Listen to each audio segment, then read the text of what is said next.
Une première promenade depuis le déconfinement pour cette toute jeune association. Depuis l'an passé, elle propose des marches à thème très insolites, parfois pieds nus, parfois les yeux bandés, ou dont l'objectif est de faire des câlins aux arbres. Et c'est Nicolas qui se charge de l'organisation.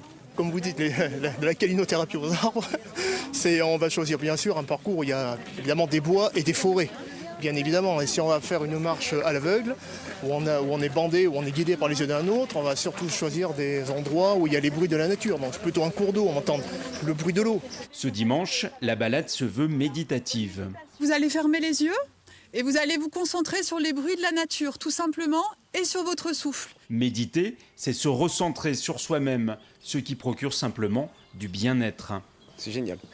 Non, c'est bien, ça permet de se reposer, d'écouter le bruit de la nature, de faire le vide intérieurement, et puis voilà. Il y a des rivières, il y a des arbres, tout paysage complètement différent à chaque fois qu'on découvre finalement une commune.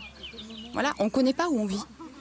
Et c'est super important de découvrir tout ça, tout ce qui se passe autour de nous finalement. À l'origine de Je marche donc je suis, il y a Perrine qui a lancé ses premiers rassemblements sur les réseaux sociaux. Vu le succès rencontré, elle a créé l'association pour structurer l'activité. Je pense que les gens ont besoin de retour à la simplicité, d'être dans la nature, de partager la marche. La marche, c'est le mouvement. Donc la vie, c'est le mouvement. Donc je pense qu'on est bien dans la marche. C'est quelque chose d'assez naturel pour l'être humain. Pour ceux qui préfèrent la marche sportive, Je marche donc je suis, qui est présente sur les réseaux sociaux, propose un autre rendez-vous le mercredi.